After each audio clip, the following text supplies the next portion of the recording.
This is the February 2025 ICC topic lecture brought to you by Circuit Skill Builder.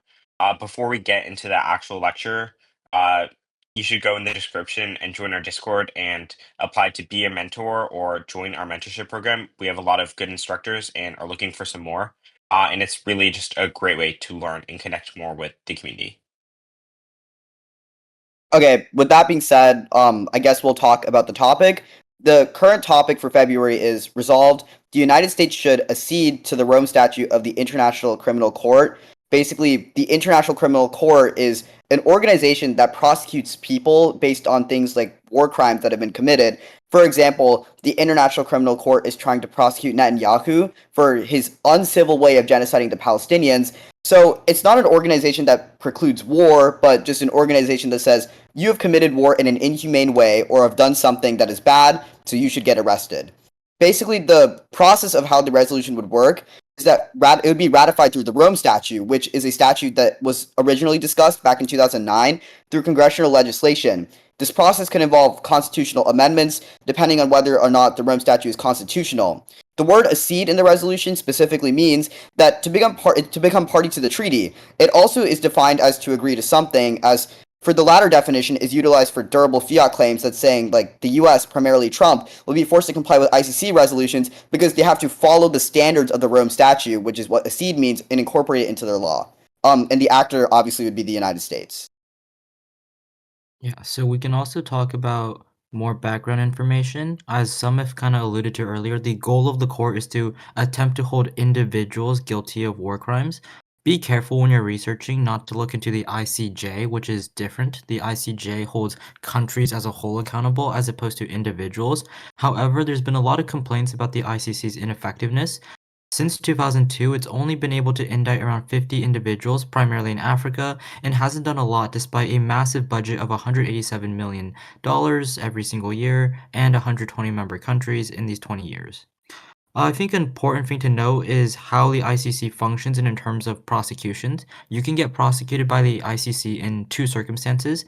A, you accede to the Rome Statute, and as a result, you're able to be prosecuted, or you commit an act of aggression or a war crime of sorts on a country's territory if that country is part of the ICC. So, for example, if the US did war crimes in Afghanistan, then the US could actually still be held liable despite not joining the ICC because Afghanistan is an ICC member state, which is something that the ICC has looked into before.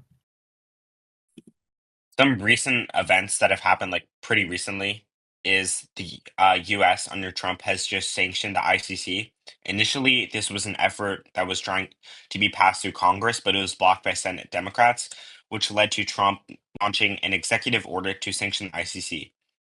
The impact of the sanctions right now is somewhat unclear because it has not technically been fully revealed as to what the sanctions exactly target.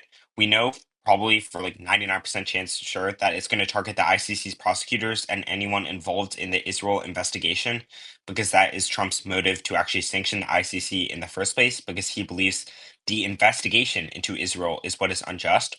It could also target the court itself, which would grind operations to a halt. So yeah. Um, Another recent event is Ukraine, which joined the ICC on January 1st. Yeah.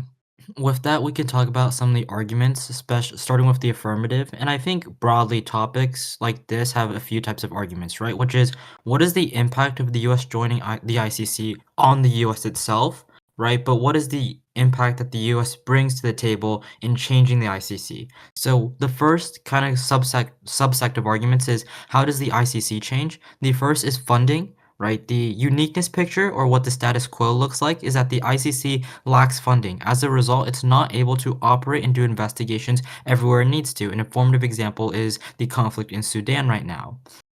The affirmative will argue that joining the ICC leads to more US funding because the US has a lot more money, it has a lot more influence and a lot more economic clout. As a result, it is able to not only get other countries to kind of start paying more, but also pay more itself. And this will lead you to the next part of the debate, which is kind of hard to win because there's a lot of literature on it that you'll have to do a lot of research on, which is the ICC effective? If we expand the scope of the ICC, is that going to be beneficial or harmful? And there's going to be a lot of dense debates here about whether or not the ICC actually works. But broadly, the impact that both sides will try and vie for is, can the ICC stop conflict or deter genocide? Obviously, both those things are not great. Kind of a similar argument is the legitimacy argument. The argument is that the ICC isn't respected by countries right now. Countries don't see the ICC as legitimate, and they don't feel the need to actually adhere to the ICC Rome Statute. The affirmative will argue that the US joining says that it removes a double standard and it shows that a big country like the United States, the beacon of the Western liberal order, the biggest democracy in the world, shows respect to the ICC, and as a result, the ICC will gain legitimacy, it'll be more effective, more countries will listen to it, and as a result, stop the same genocides, human rights abuses as the funding argument. Right. So this next argument is about war crimes. The uniqueness is that the US military commits slash has committed war crimes, for example, in Afghanistan slash Iraq. The link is that joining the ICC either A, forces the US to do internal prosecutions, which means like it will have to prosecute its people for committing war crimes, or it allows the ICC to prosecute US individuals who have committed war crimes. The impact is just deterring future US war crimes because people know they can be held accountable by the ICC slash holding US military members accountable for their actions that they have committed in the past. This is kind of like an lay argument because most teams will be able to give a pretty persuasive response that the US will just not comply and won't hand over its military personnel.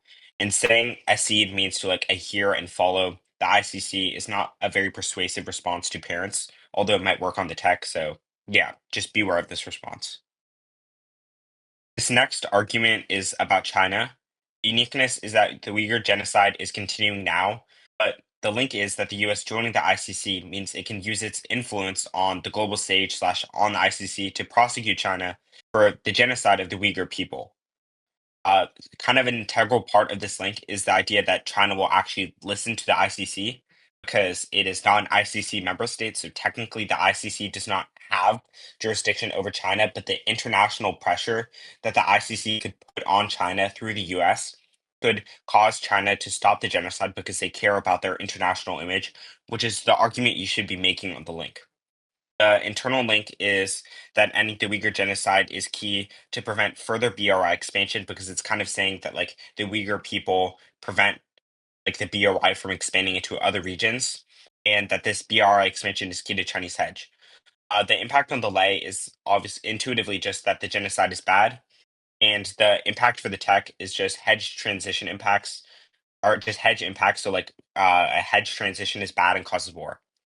Um, for some notes for the argument, the internal link is kind of sus because the BRI has been expanding through a bunch of countries already, and there's no exact bright line as to when the hedge transition is going to happen. And the link is also probably not true because investigations have already been closed. So you need really fantastic link evidence that says that the US can like reopen investigations. And as just like a final note, you don't need to read the internal links about BRI expansion slash the hedge impact on the leg. You just need to say the genocide is bad, which is probably the most persuasive to parents. So this next argument is about Israel. The uniqueness is that the ceasefire between Israel and Hamas will fail now, which is why regional conflict is inevitable. The link is that when the US joins the ICC, it will be able to cause more international pressure on Israel to end the war, and that the president would be forced to agree. It's also somewhat conceding the Israel DA link that Israel would see a loss of US support and thus would feel compelled to negotiate and do things like ceasefires or just ending the war entirely. For the lay, the impact is that continued conflict would kill slash displaces lots of people. And for the tech, the impact would be that Middle East conflict draws in great powers and goes nuclear due to alliances that, for example, the US has to Israel. For some notes, again, if you read the link about how Israel perceives a loss of US support, that is easily turned by the Israel DA. So I watch out of that. And as a result, you need very good like link evidence or internal link evidence to break the clash between the two and say, yes, Israel will stop the war. They will not escalate as a result. For the uniqueness picture, the ceasefire situation is constantly changing, so you need to make sure that you have the most up-to-date uniqueness on whether or not a ceasefire is going to happen. But currently, most literature agrees that the current ceasefire will fail, so it is definitely erring F here. You should also make sure that the uniqueness doesn't actually take out the link.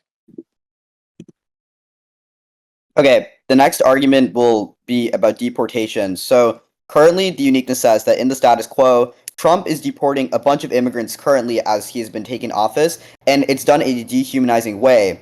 The link is that when you ratify the ICC, one of the ICC explicitly states is that they actually ban deportations because they think it's inhumane, and it talks about how once Myanmar joined the ICC, they actually had to stop deporting people. The way that it's enforced is when we were talking about what the word accede meant. In this context, accede means that Trump is a force to stop the deportations because when he accedes to the ICC, he has to follow and ratify the ICC laws into the U.S. Constitution, which means that he would have to stop deporting people. There are two impacts, but the main one basically is that deportations destroy the agriculture industry because the immigrants are key to it, and that agriculture decline causes food wars globally. The second impact is that immigrants are key to our economy and our manufacturing sector, and that getting rid of our immigrants would make it so that our economy would tank, and that would affect our global standing in the international world, and allow countries like China and Russia to challenge us. Some notes. There are a lot of blocks to this argument that can be recycled from Septober because there's a big agriculture argument, so beware and also take note of this. If you don't have blocks to this argument, you can maybe read some blocks against this. Secondly, relying on a definition for what accede means can be kind of risky because if a debater does some good incentive analysis as to why that should come first, it'd be kind of hard to win your link.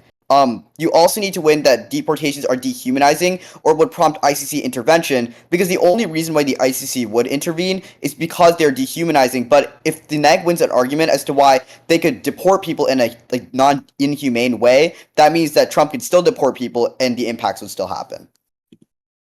Um, the next argument is accountability. Basically, is that currently the U.S. is performing military interventions across the globe and is being more expansionist and more provocative. The way that affirming or ratifying the ICC would solve is that the threat of prosecution from the ICC, because it's jurisdicted after you join, causes U.S. military leaders to be more cautious and err towards diplomacy because the U.S. knows a lot of the things they could do could get them arrested for it. The impact is that because it allows them to be more peaceful, it prevents military interventions that kill and displace millions, and also prevents potential escalation with many great powers such as China and Russia. Some notes about this argument is that it's a very good lay argument. The fact of the matter is the US is an aggressive great power, and that the ICC would probably be a pretty decent threat to at least make them consider not intervening. You should probably have some examples about where the US has intervened, for example, in Iraq in the 2000s, and where they've killed millions of people. The link needs to be explained very well because there will be a lot of arguments as to why the US just would not listen. But if you have solid link analysis and you explain why the ICC would have power and have influence, then it's pretty easy to win this argument. The last one is that there's a lot of clash with the military argument the military argument just says that military interventions is good. So you need to win why military interventions are bad, and then you have to win that the link solves. This next argument is about sanctions. The uniqueness is again that Trump is doing sanctions now, which is something that we discussed above. And the link is that joining the ICC means that Trump cannot do sanctions anymore because they are outlawed under the ICC. Obviously, you cannot sanction an organization that you were like a part of, and that is in ICC rules. The internal link is that Trump sanctions would kill the ICC, and the impact is again that the ICC kind of prevents conflict and deters human rights abuses because if leaders see that there is a strong ICC, they know there is a risk they'll be prosecuted for the bad actions that they're taking, and as a result, they will commit less human rights abuses. Some notes: this is a good lay argument because it's very easy and intuitive to explain. Uniqueness is probably the easiest part. I think you would need to win that these sanctions are specifically going to hurt the ICC, and you need to give clarity as to what these sanctions will actually do to make it persuasive to a lay judge. And you also need to win that Trump will comply and take off these sanctions, which is again also hard on the left. Okay, moving on to the negation. So this first overall argument is about how the ICC is ineffective. This is less of an argument and more of an overview you read in constructive rebuttal. So a couple of the warrants people give as to why the ICC is ineffective is that it lacks resources, it lacks legitimacy, so nobody actually listens to them.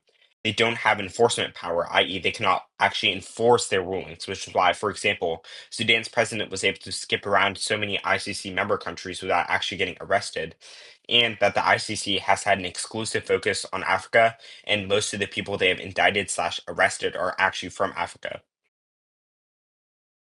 Better read as an overview because there's no actual impact to this argument. The notion about the ICC being exclusively focused on Africa has been disproven because, for example, people have found that the reason why they intervened in Africa is because governments specifically requested them to. So this argument is kind of a weaker one. And most of the reasons that I listed above as to why the ICC is ineffective can probably be solved for the AF. For example, the funding argument and the legitimacy argument solve for the first two concerns. This is an effective response in lay debates because it is rather easy to understand, but you need to make sure it doesn't take out your case, i.e., if a DA relies on effective prosecution or the ICC being effective, that means it would take out your DA if you read it, so you need to be careful. This next argument is about the military. The links are very generic and will apply to a lot of the arguments we discuss later. The uniqueness is that the US military is good and brings peace worldwide, so it's kind of the opposite of the accountability advantage. The first link that overall military arguments have is that the threat of military leaders being prosecuted by the International Criminal Court for every little action they do discourages genuine military action and causes withdrawal by military leaders worldwide. The second link is that affirming would allow the ICC to prosecute US troops, which chills power projection across the world because all our troops are being summoned to court.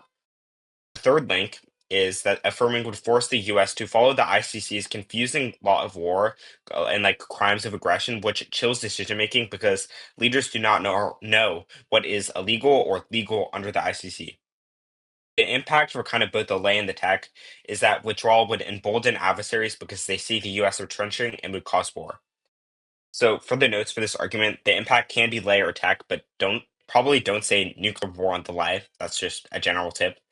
This is a stock and great generic neg, especially on the lay, because it is easy to understand, and military arguments are probably persuasive to most judges. You should be prepared to defend the idea of the complementary principle, which is that like the US would just prosecute domestically, or that the US follows international law, so there's no prosecution of military personnel. These are the most common responses to the military dissent, and things you should have responses to. This next argument is about constitutionality. There's not really much uniqueness to this argument unless you are making a different argument on the link of constitutionality. So the main thing we're going to be talking about is the actual link, which is that joining the ICC would violate the Constitution. For example, in the ICC, you don't have a right to a jury, and they have different judicial practices. For example, you can admit things like hearsay, which obviously differs from US judicial practices and would thus would violate basic rights within the Constitution. And the impact is just that violating the Constitution is bad because it's the foundation of our nation. This sounds like because it is. There's really no good impact you can actually read on tech. I know I've seen some like Constitution prevents like extinction, but there is no warrants in these cards, so I would highly recommend against reading them. The link is pretty easy to understand. It's pretty intuitive for lays. And the reason why this impact is okay is because most lays will probably think violating the Constitution is a bad thing. For the tech, though, this link is pretty bad because durable fiat probably means that we would pass an amendment to make the plan constitutional. Otherwise, courts would just strike it down. So the most likely implementation of the resolution will probably be something with an amendment to the Constitution to make it constitutional, which is something that's harder to explain on lay. So you should not give this response on the lay, but is a good response on the tech that can probably take the argument out.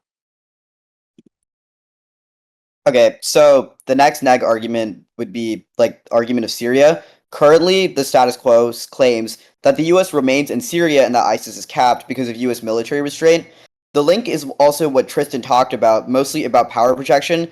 Basically, it's that by ratifying the ICC, it makes the U.S. hesitant to power project because they would think that they could get prosecuted because of the crimes that the ICC could prosecute them for, which would make it so they would have to withdraw their troops out of Syria. But the internal link is that U.S. forces are key to degrade ISIS, otherwise they can regain strength and make WMDs, and just the impact is that WMD causes extinction, or that WMD terrorism causes great powers to intervene because they feel like their safety is threatened.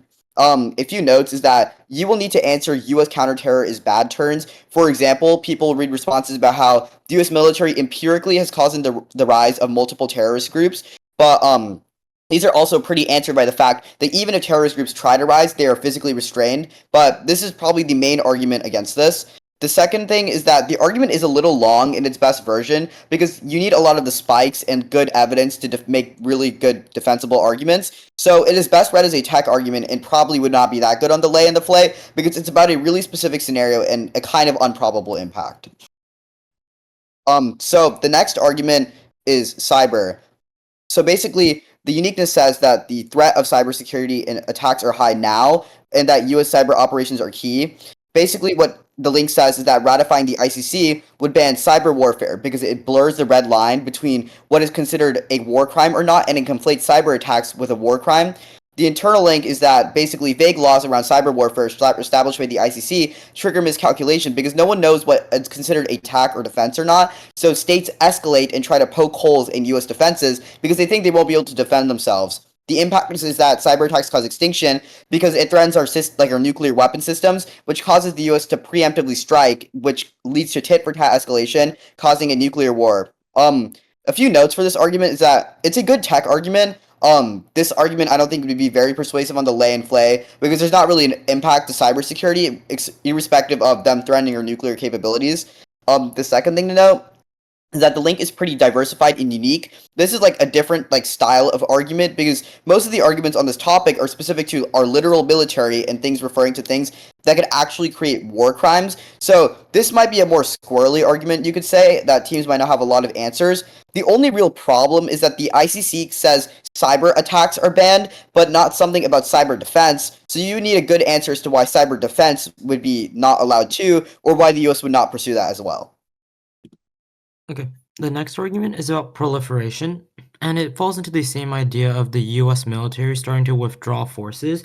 And as you often saw on other topics, for example, the Taiwan topic from November, December, when US forces withdraw from a region, that causes our allies, for example, in East Asia or perhaps in the Middle East, to freak out and feel that the only way to defend themselves now that the US is no longer as committed because they have withdrawn their forces is to use nuclear weapons to get the ultimate deterrent.